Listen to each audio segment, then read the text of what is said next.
मैं देश नहीं मिटने दूंगा। जननी जन्मभूमि स्वर्गादपि गरियसी, भरा नहीं जो भावों से, बहती जिसमें रसधार नहीं, हृदय नहीं वो पत्थर है जिसमें स्वदेश का प्यार नहीं। स्कूल के सभी मेंबर्स, स्कूल के सभी विद्यार्थी, आदरणीय कदम मैडम और उपस्थित सभी पाल्य, आप सबको नमन प्रणाम।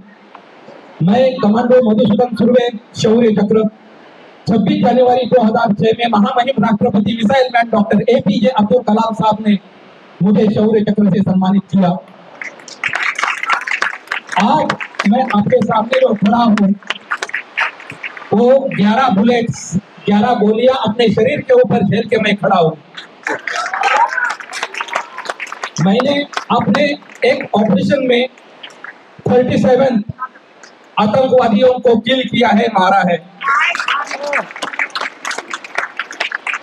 मैंने जो मैडम ने थोड़ी देर पहले मेरे ऑपरेशंस बताए थे, ऑपरेशंस का मतलब होता है युद्ध और जो मुहिम, जिसको आर्मी के लैंग्वेज में उसको ऑपरेशंस बोला जाता है। ऑपरेशंस मैंने जो लड़े हैं उसका सबूत जो है, जो एक छाती के ऊपर मेडल्स लगे हुए हैं, वो बताते हैं।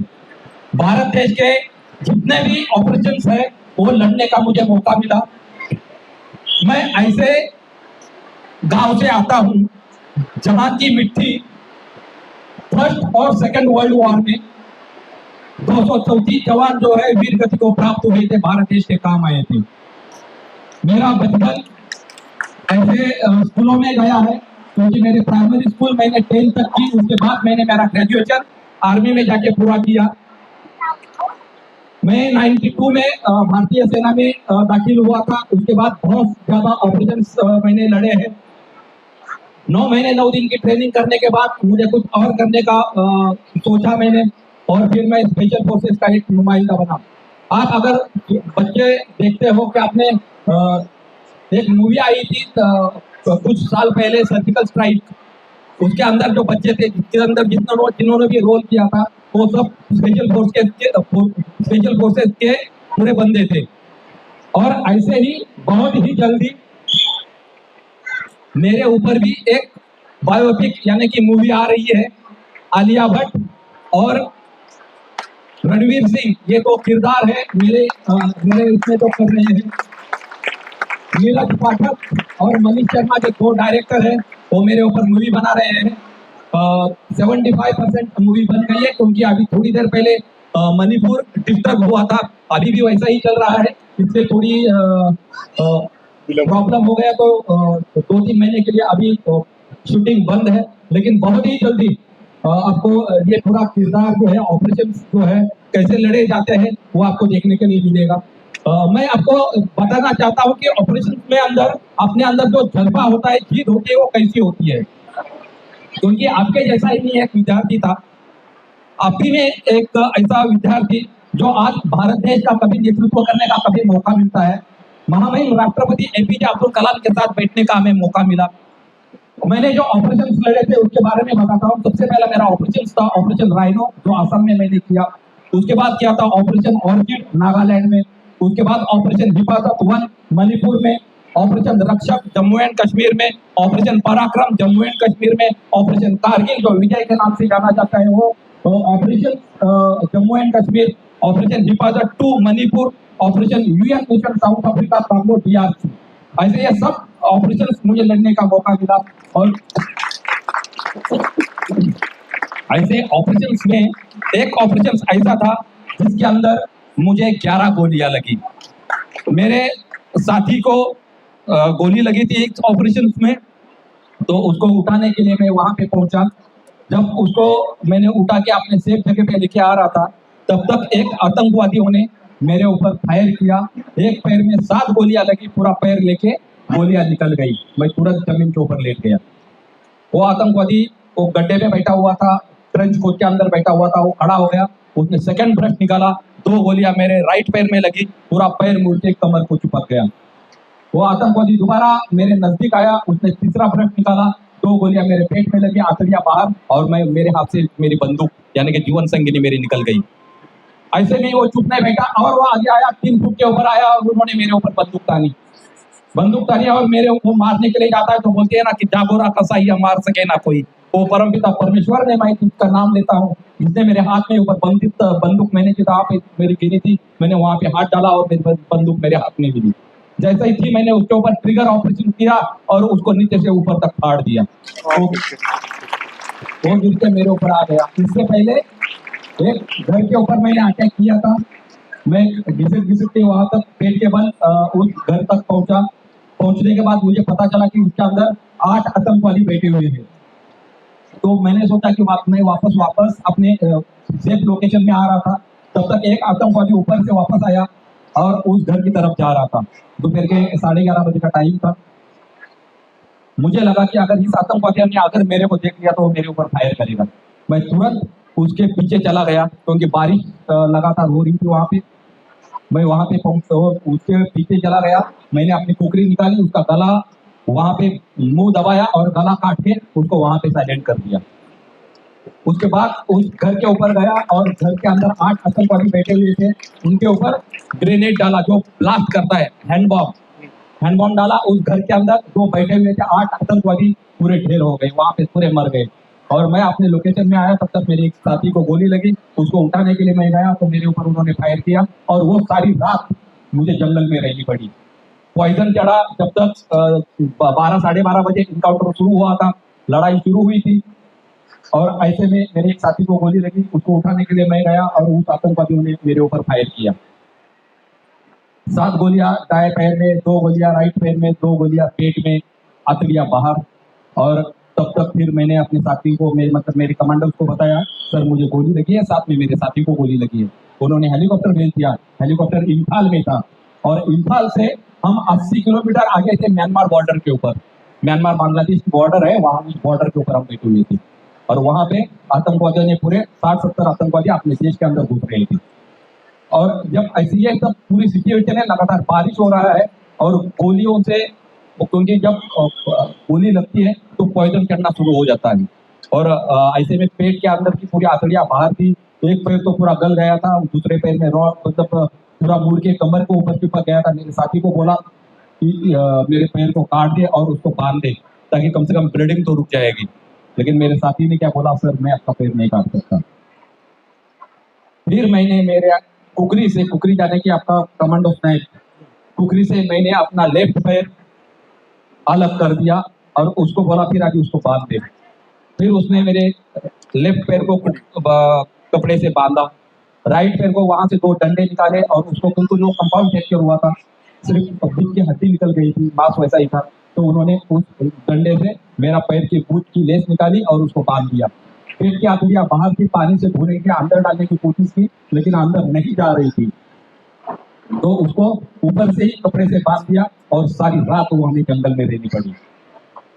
अगले दिन सुबह हेलीकॉप्टर आता है, हमें लेके इम्फाल में चले जाते हैं। इम्फाल में जाने के बाद वहां से पेट की गोलियां निकाली जाती है। वहां से फिर दोबारा हमको वहां से हेलीकॉप्टर से बोल के 151 बेस हॉस्पिटल गुवाहाटी के लिए चले जाते हैं। गुवाहाटी में जाने के बाद हमको गाली आती है, वहां पे आके हम कोमा में चले जाते हैं। 7 दिन के बाद जब होश आता है, उसकी कहानी आपको बहुत ही जल्दी उस मूवी में देखने के लिए मिलेगी कि आगे क्या हुआ था। लेकिन ये सब कहानी के पीछे एक इतना बड़ा एक इंस्पिरेंस खड़ा था कि आपके जैसे देशभक्त जो है मेरे पीछे खड़े थे और उन्होंने मुझे आशीर्वाद किया था, इसलिए मैं आज आपके सामने खड़ा हूँ। ये कहानी जब सुन रहे हो तो ऐसी ही कहानी जो मेरी जो ये एक्चुअल जो घटना थी वो आर्मी हेडक्वार्टर तक पहुंच गई। और ये बात जब महामहिम राष्ट्रपति missile man Bharat Ratna doctor APJ Abdul Kalam साहब को पता चली तो उन्होंने 26 जनवरी 2006 में मुझे शौर्य चक्र से सम्मानित किया। देखो, मान सम्मान जो है बच्चों सभी का होता है। जो आप अगर अच्छा पढ़ाई करोगे तो आपका भी मान सम्मान होगा। जैसे आज अभी सुबह थोड़ी देर पहले हमने बच्चों का किया था, वैसा मान सम्मान सभी का होता है। लेकिन उसके पीछे एक ऐसी प्रेरणा हमको मिलती है। जब मुझे मेरे छाती के ऊपर गैलेंट्री अवार्ड शौर्य चक्र लगाया गया, उसके बाद, क्योंकि उस टाइम पे मैं पैर के ऊपर सीधा नहीं चलता था, क्रेचेस के ऊपर चलता था, और एक गैलेंट्री अवार्ड का जो परेड होता है, जितने भी प्रदेश के विदेश के जो भी मेहमान आते हैं उनके साथ एक चाय पानी का आपका एक प्रोग्राम होता है 10-15 मिनट का, कि आपने सभी ने जाके उनके साथ जो मेहमान आए हैं उनके साथ बातचीत करके आप चाय चाय का स्वाद ले सकते थे। ऐसे में जब हम चाय पानी के लिए जा रहे थे तब तक पीछे से एक व्यक्ति आती है और मेरे कंधे के ऊपर हाथ रखती है और पूछती है, ऐसे आगे से मेरे सामने आते हैं और वो थे महामहिम राष्ट्रपति missile man doctor APJ Abdul Kalam. मेरे कंधे पे हाथ रख के पूछते हैं, क्या आप मेरे साथ डिनर करोगे? और वो जो रात थी 26 जनवरी 2006 की रात, महामहिम राष्ट्रपति missile man doctor APJ Abdul Kalam के साथ मैंने डिनर किया और उनसे एक बात बताई उन्होंने कि कभी भी जिंदगी में जब भी आपको जिस वास्तु के नीचे आप रहते हो कभी भी निगेटिव नहीं रहना है, हमेशा पॉजिटिव सोचो, क्योंकि जो वास्तु है वो 24 घंटे में एक बार तथास्तु बोलती है। और वो जो बात हमने हमेशा मेरे अपने दिमाग में मैंने रखी कि आज भी जिस वास्तु के नीचे मैं बैठा हूँ हमेशा पॉजिटिव यही सोचता हूँ कि मैं अपने देश के लिए क्या कर सकता हूँ। क्योंकि हर एक का फर्ज है, आप बच्चों का फर्ज है, क्योंकि आप देश की अगली उम्मीद हो, आपके ऊपर भारत देश का बोझ आपके ऊपर है, आपने उनको लेके चलना है और मेरे भारत को आपने आसमान तक पहुंचाना है, वो तिरंगा आसमान में रहना चाहिए। क्योंकि आज माइनस में मेरा जो भाई है सियाचिन ग्लेशियर में बैठा हुआ है, जो ड्यूटी कर रहा है, तिरंगे की रक्षा कर रहा है, वो कितने डिग्री में होगा? आज का माइनस डिग्री कितना है? -41 डिग्री। सोच लो कि हम जब एक बोतल पानी की फ्रिज में रखते हैं 3 डिग्री के बाद जब बाहर निकलते तो उसका बर्फ बना होता है, और वो -41 डिग्री का आप सोच सकते हो कि जब आपकी सांस भी निकलती है ना तो उसका भी धुआं बन जाता है, उसका भी पानी बन जाता है। ऐसे में मेरा जो भाई है वहां पे ड्यूटी कर रहा है, किसके लिए कर रहा है? हमारे लिए कर रहा है, आपके लिए कर रहा है, इस जनता के लिए कर रहा है।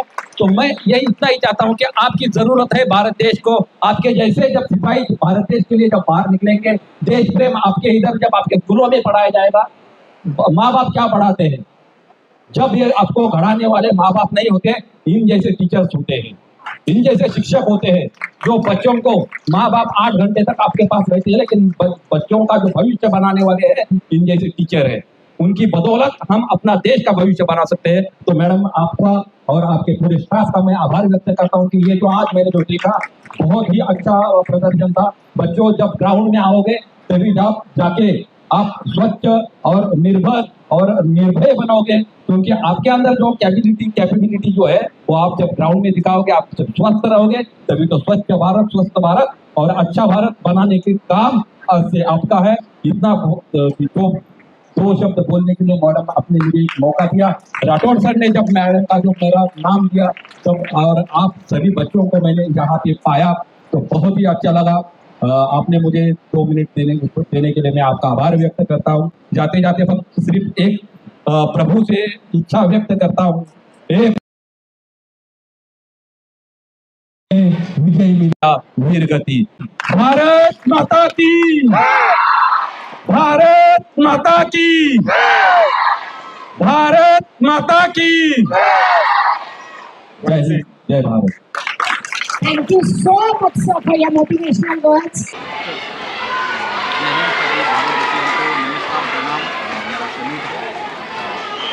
ऑपरेशन विजय जो कारगिल जहाँ पे मेरे यूनिट 21 पैरा स्पेशल फोर्सेज को हिस्सा लेने का मौका मिला। दुश्मन जो है बड़े हाइट के था, 19,000 फीट के ऊपर, जो कारगिल का नाम का अपने शायद सुना होगा। 19,000 फीट मतलब आप सोच सकते हो कि उस हाइट के ऊपर शायद कोई चील भी उड़ नहीं पाता।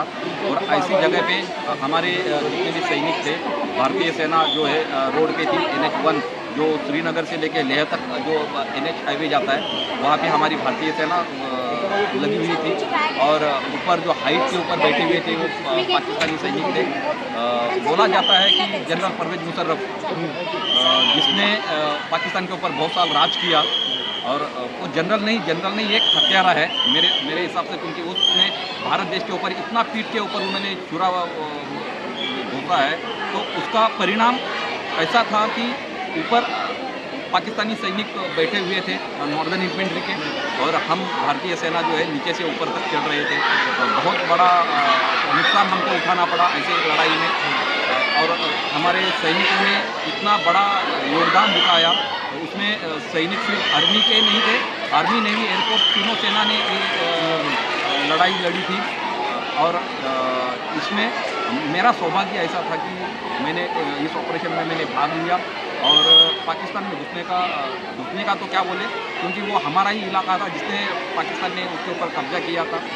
हम अंदर पाकिस्तान के अंदर घुसे, और हमने तोलोलिंग जैसी पहाड़ी के ऊपर 19,000 फीट के ऊपर पहाड़ी थी, और -21 डिग्री उसके अंदर हमने वो लड़ाई जीती थी, और वहाँ पे हमने फतेह हासिल करी थी। उसके अंदर हमारे कुछ साथी वीर गति को प्राप्त हुए थे, जो अभी शहादत उनको बोलते हैं, शहीद हुए थे, वीर गति को प्राप्त हुए थे। ऐसे पूरे मेरे साथी जिनके बॉडी के जो छितड़े थे हमारे पूरे शरीर के ऊपर निकले थे, उनका बदला हमने ऐसा लिया। पाकिस्तानी सैनिकों को इतना खदेड़ा, उनकी अभी ऑन कैमरा ये सब चीज़ें नहीं बोल सकते, लेकिन जो हमने किस्सा किया है पाकिस्तान हमेशा याद रखेगा। इतिहास बना हुआ है इसका, और इतिहास में हमने ऐसे सुवर्ण अक्षरों से हमारा नाम लिखा है जो पाकिस्तान कभी भूल नहीं पाएगा। सर, आपने सुरवर्ण की बात की, जब लड़ाई आप लड़ रहे थे, घर लेके चले जाओ, इसके पहले आप घायल भी हुए थे, तो उस घायलावस्था में आपने क्या महसूस किया कि आपने क्या करना चाहते हैं? सर, क्या होता है कि उस टाइम पे हमारा शरीर देखना हमको टाइम नहीं मिलता, क्योंकि हमारा एक सिर्फ मकसद होता है, एक ही टारगेट होता है कि बदले की भावना। क्योंकि हमारे साथी जिनको पाकिस्तान के सैनिकों ने मारा था, उनको बदला हमको लेना था, और उसके आगे तो बोलते हैं ना कि जान में नौचावर है, और ऐसे हमारे साथियों की बलिदान का बदला लेने के लिए हमने ये सब कुछ किया है। इसके अलावा आपकी जो लंबी करियर, उसमें सबसे यादगार क्षण कौन सा है? सर, मैंने ऑपरेशन हिफाजत 2 जो मणिपुर में किया था, उसके अंदर मुझे 11 गोलियां लगी थी। एक पैर में 7 गोलियां लगी, दूसरे पैर में 2 गोलियां लगी, पेट में 2 गोलियां लगी, हथड़ियाँ बाहर। सारी रात जंगल में मैं पड़ा रहा, क्योंकि मौसम खराब था। किसी प्रकार का जहाँ से उधर ले जाने की, क्योंकि हेलीकॉप्टर आया, हेलीकॉप्टर के ऊपर आतंकवादियों ने फायर किया, वो तुरंत वहाँ से निकल गए, और ऐसे में मेरे को सारी रात जंगल में रहनी पड़ी। और उसके बाद अगले दिन जब मैं हॉस्पिटल में गया, और उससे पहले क्या हुआ था ये कहानी आपको सुनने के लिए मेरे ऊपर बहुत ही जल्दी मूवी आ रही है, एक बायोपिक आ रही है, और वो बायोपिक को देखना पड़ेगा बहुत ही जल्दी। वो बायोपिक सभी भाषाओं में प्रदर्शित होगी, और मैं चाहता हूँ कि आप सभी वो मेरी कहानियाँ हैं आप देखे हो। इस बायोपिक में कौन कौन करोगे? रणवीर सिंह और आलिया भट्ट ये जो किरदार हमारे निभा रहे हैं। मेरी वाइफ की भूमिका जो है आलिया भट्ट कर रही है, और मेरा किरदार जो है रणवीर सिंह कर रहा है। डायरेक्टर है मनीष शर्मा और नीरज पाठक, जिन्होंने अपने बनाई थी लम्हे बनाई थी, जिन्होंने राइट रॉन्ग बनाई थी, सरकार बनाई थी अमिताभ बच्चन की जी के साथ। और ऐसे जो डायरेक्टर है वो मेरे ऊपर अभी फिल्म का नाम क्या है?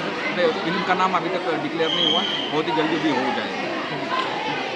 हमें अभिमान है कि ऐसे वीर सपूत हमारे साथ रहे, हमें गर्व है कि हमने उनके साथ में कुछ क्षण बिताए, और ये उनकी कामना करते हैं कि वो दीर्घायु हो, और ऐसे ही इसलिए मार्गदर्शन करते हैं देश के लिए, और देश के लिए शहीदों को इनकी तरफ सलाम तो हुआ ही है, हम भी उनको सैल्यूट करते हैं। Thank you.